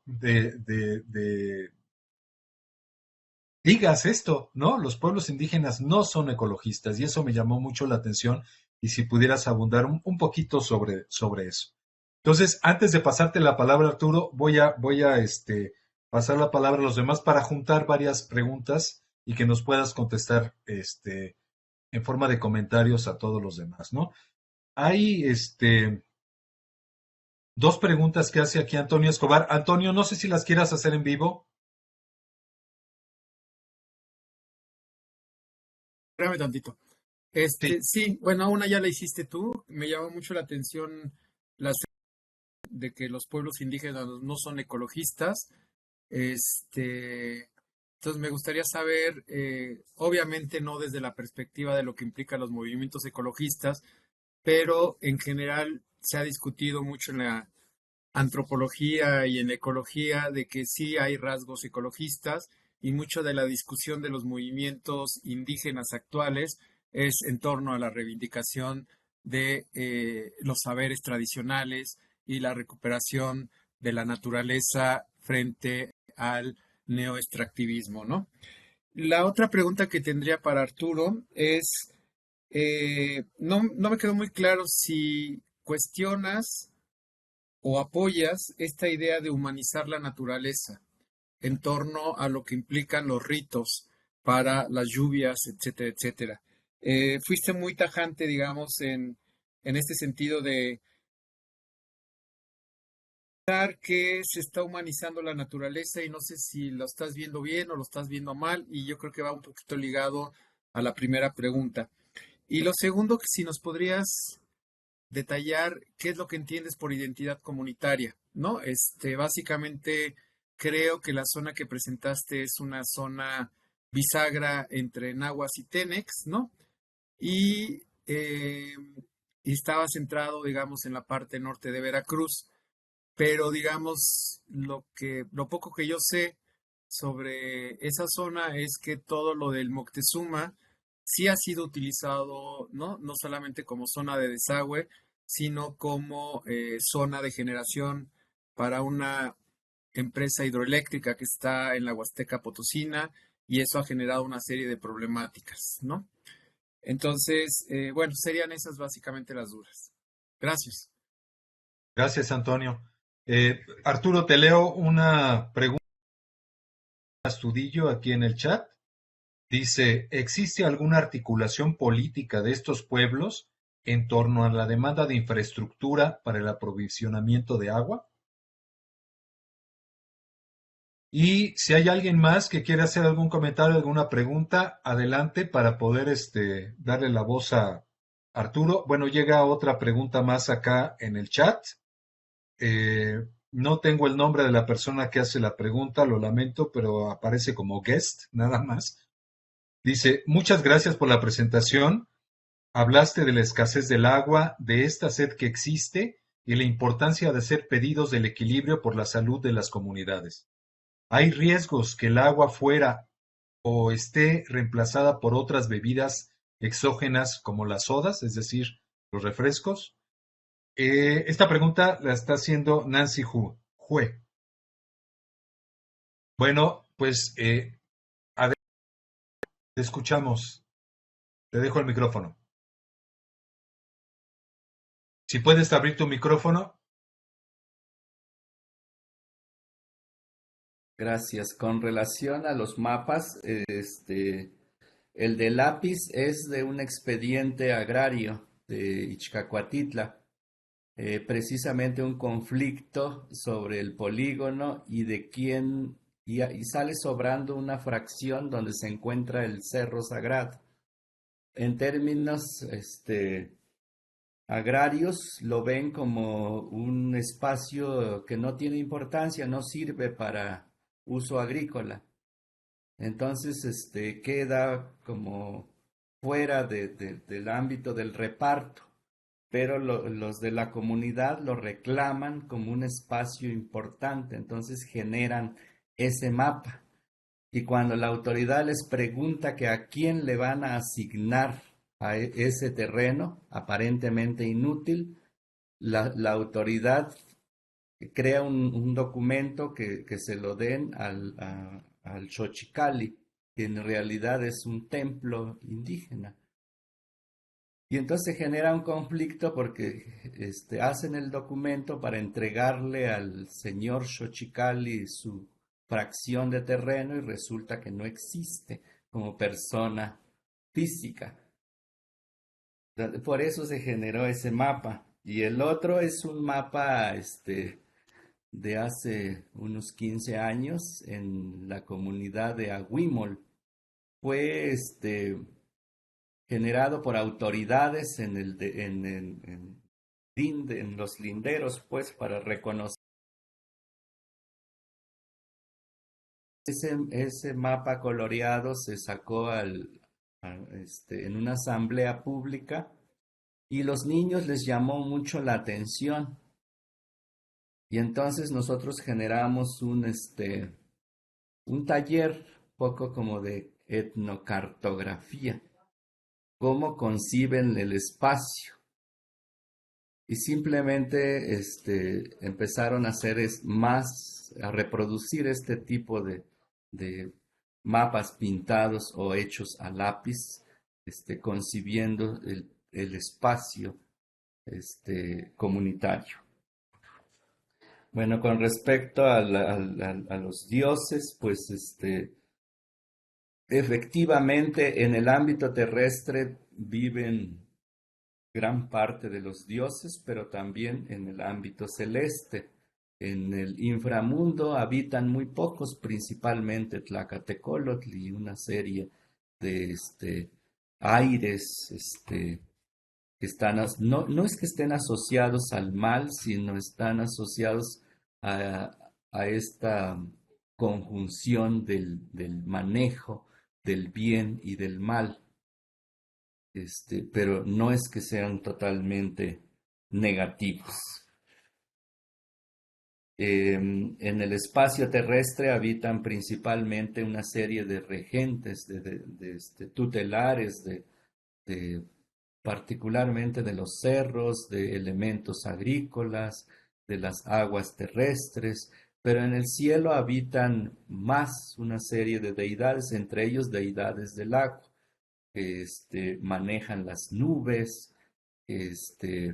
evaporan las aguas del mar y se lo llevan al cielo y luego lo dejan caer.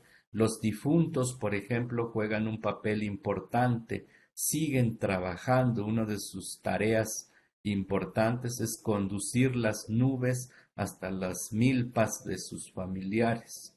Entonces es uno de los trabajos importantes. Por eso también siempre reciben las ofrendas. El otro que mencionaba,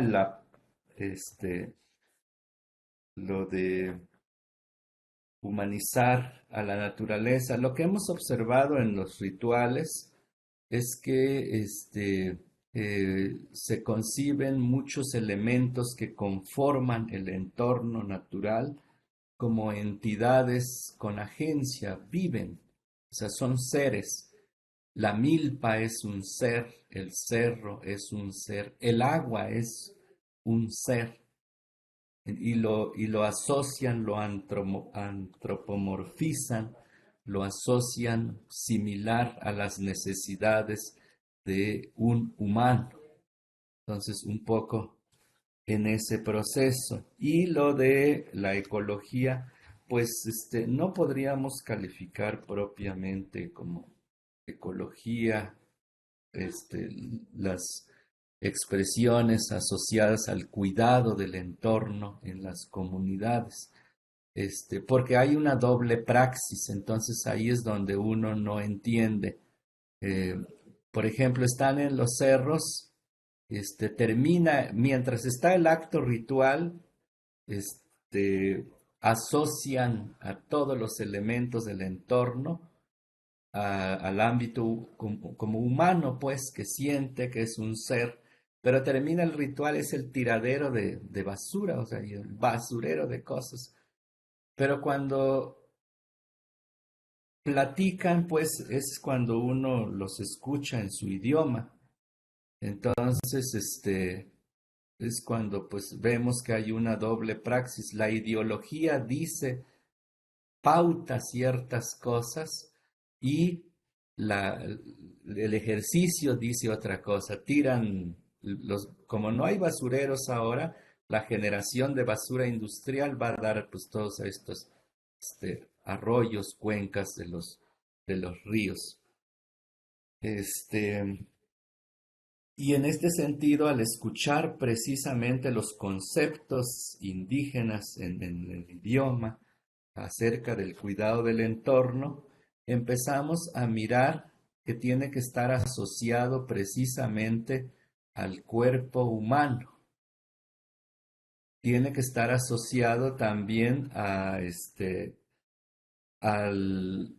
la comunidad, en el sentido, pues, que recae beneficios para la comunidad, pero también desastres puede recaer, o recae más bien, en la comunidad. Y entonces, pues yo diría que estos conceptos étnicos es lo que se podría recuperar un poco para concientizar a las comunidades indígenas y no recurrir a los conceptos propiamente de la ecología, que en muchos casos las políticas son prohibitivas. Por ejemplo, no tires basura. En la cultura indígena una manera de decir es dañas la piel o el cuerpo del ser. Le duele. De hecho, en los rituales eso empiezan a decir cuando piden disculpas.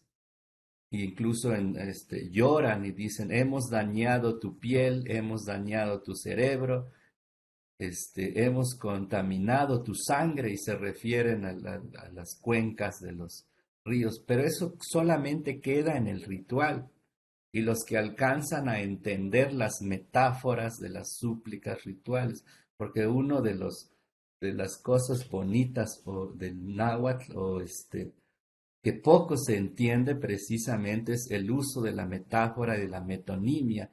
Entonces, la gente adulta alcanza a entender y cuando están rezando lloran, pero la gente joven que no entiende precisamente ya el horizonte del idioma, pues les da lo mismo.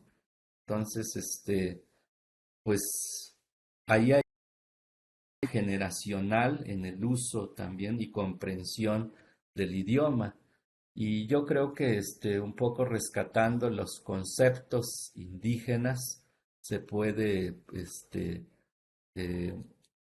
abordar este tema del cuidado del entorno natural y del agua mismo. Por ejemplo, el término yolistli, que es dar vida, crear vida, o tlaxcamatilistli de vivir agradecido. O hay otro que es la crianza mutua, que la planta se cría igual que un ser que nosotros. Entonces, también tiene conocimiento, también genera, pues una serie de necesidades en igualdad con el ser humano. Entonces, creo que conceptos como este tipo serían un poco más útil para concientizar a los pueblos en los cuidados de su propio entorno. Bueno, hay otro que decía la articulación en la política para demandar, eso no existe. No sé qué cosa pasa, pero al parecer la gente está esperanzado en el ámbito ritual, que los dioses den la lluvia y no traer el agua de otro lugar, porque por supuesto que se puede organizar, incluso hacer cooperación monetaria y traer las pipas desde la cuenca de los ríos, pero algo pasa ideológicamente ahí. La noción de sufrimiento es algo que debe recaer en los seres humanos para que implique una reflexión sobre el propio cuidado del entorno. Bueno, la identidad comunitaria, decía el doctor Antonio, pues hay todo un manejo de que las cosas no corresponden a nivel individual, hasta el mismo sufrimiento del estiaje debe ser como colectivo. Y en las pláticas en el idioma indígena, pues es interesante cómo empiezan a recapitular, hacen como un listado enorme de todos los daños que se genera al entorno natural, pero queda ahí nada más. Y a nivel de trabajo, pues siempre es colaborativo, el conocimiento mismo no se individualiza, sino se concibe a nivel colectivo. No sé si queda respondido. Sí, muchas gracias, Arturo. Muchas gracias. Una pregunta, una última pregunta en el chat que hace Antonio Escobar, que no sé si quieras hacerla en directo, Antonio, o la leo. Perdón, es que estoy teniendo problemas con la señal. Este, a ver, rápidamente. Arturo, yo sabía que en general subían, desmiénteme si es así o no, eh, otomíes a encabezar los rituales de agua a la Huasteca Veracruzana, ¿no? Por alguna razón que no está muy bien explicada. Mi pregunta es, si es así, ¿cómo implica esta relación intercultural entre estos eh, ritualistas otomíes y las comunidades nahuas de la Huasteca Veracruzana? ¿Qué comparten y qué no comparten en términos de símbolos en ese sentido? Nada más, rápidamente. Perdón, es que esto del Internet todavía no termina de ser solucionable. Sí, muchas gracias. Precisamente es un tema interesante, poco estudiado. Nahuas, tepehuas, otomíes y totonacas tienen el culto al papel recortado y al parecer una visión del mundo y de la religiosidad aparentemente similar. Sin embargo, a nivel conceptual cambian. Por ejemplo, esta misma religiosidad entre los nahuas tiende más a la producción, están muy interesados en la producción económica. Entonces, por eso tienen una deidad que se llama Chicomexochitl, es la deidad de la producción, pero también tienen al agua. La deidad del agua, por supuesto, que está muy asociada a Chicomexochitl. Entonces, la religión va a girar en torno a esto. Mientras que los otomíes, uno de los elementos importantes es los ancestros, el culto a los ancestros, pero también tienen el agua. Es muy compartido. Tepehuas también tienen lo mismo. El cerro como contenedor de agua poco se comparte. Los totonacas con el trueno, totonacas de Pantepec, de la misma cuenca. Y entonces, hemos rastreado desde el periodo colonial estas manifestaciones religiosas y, por ejemplo, está bastante documentado siglo XVII para nahuas de Chicontepec, para totonacas un poco siglo XVIII, y con estos especies de códices donde se encuentran figurados el panteón. Hay muchos ejemplos del siglo XX, el códice Xoquixhual para el caso de los nahuas y una serie de lienzos también. Bueno, hasta ahí al parecer manifiestan un poco lo mismo. Precisamente los momentos de crisis es cuando los lleva a reconfigurar la religiosidad. Al parecer, principios del siglo XX, principios de 1900, y tuvo mucho que ver la tenencia de la tierra y también el desarraigo de identidad comunitaria de los nahuas, genera una crisis de los rituales. Entonces, la gran sequía de los 40, los 50, los lleva casi al abandono de su ritualidad porque los dioses no escuchan. Y entonces acuden a otomíes, pero no tanto porque necesitan pues que oficien ellos, sino porque es la ruta de las peregrinaciones a sitios sagrados. Los sitios sagrados nahuas dejan de ser suficientes, pues. Los dioses no escuchan ni el Sintepetl, ni el Postectli, ni otros, ni los que se encuentran en territorio Tenec, y entonces van hacia la sierra y van a buscar Mayónica, que se encuentra entre los límites de Hidalgo, y por ahí una serie de afluentes también, entre ellos el río Pantepec. Y entonces lo que van a hacer, van a traer símbolos, acompañan a los otomís a estos rituales, y ahí mismo los nahuas se dan cuenta que sus rituales son muy parecidos. Lo que cambia es el idioma.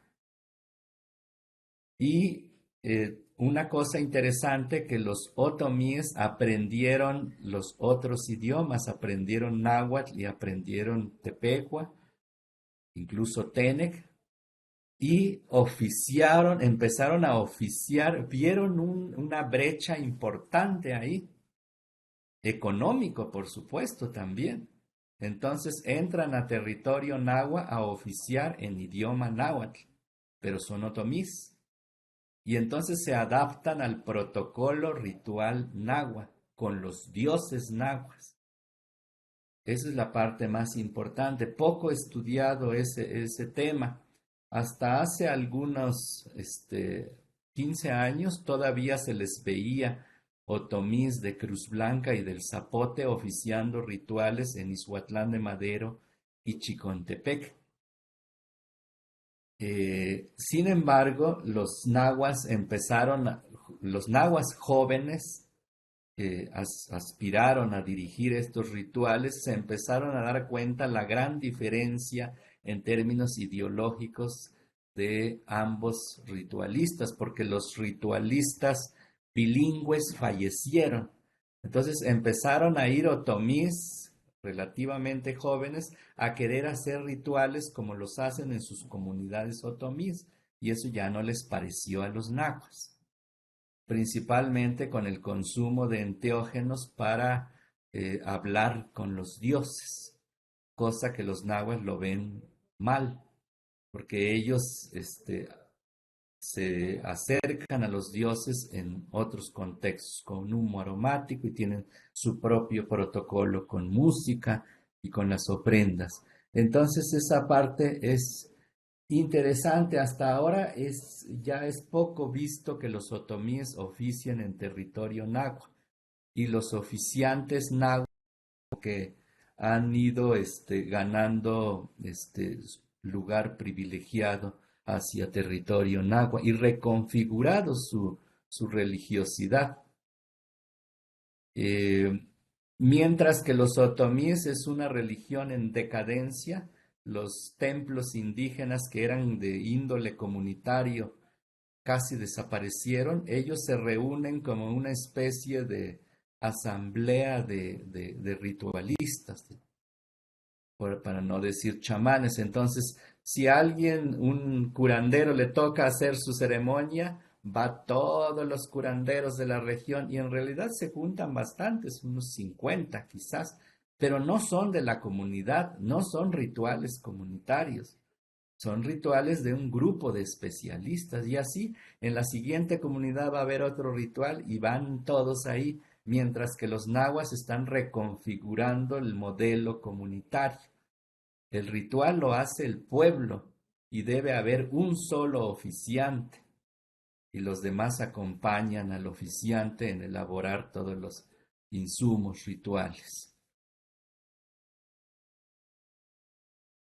Bueno. Muchas gracias, Arturo. Siempre Sí. muy interesante y además haciendo crecer el conocimiento sobre esta zona. Que escuchamos tú y agregas elementos y otros elementos, ¿no? Y eso es muy interesante porque habla también de la dinámica de los pueblos Sí, indígenas y de los movimientos culturales que existen ahí, ¿no? por supuesto. Revitalización no solamente lingüística, sino también cultural, ambiental, en fin, ¿no? Yo creo que es muy interesante. Muchísimas gracias, Arturo. Sí. Bueno, pues terminamos la sesión del día de hoy. Yo quiero darle las gracias otra vez a Gustavo García y Arturo Gómez por sus presentaciones. Muchísimas gracias. Ya saben que tienen aquí la puerta abierta para cuando quieran participar y presentar sus avances de investigación y compartir el conocimiento que tienen de las zonas que trabajan. Aquí estamos. Y muchas gracias a todos los que se conectaron el día de hoy y a los que verán esta transmisión pues, por las redes sociales del CIESAS un poco más adelante. Yo nada más quiero decirles que la última sesión de este seminario la vamos a tener el 13 de diciembre, antes de salir de vacaciones, y con eso cerraremos el ciclo de conferencias y de este seminario para este año, y después abriremos la convocatoria para la presentación de ponencias para el próximo año. Gracias. Que tengan buena tarde. Bye. Hasta luego.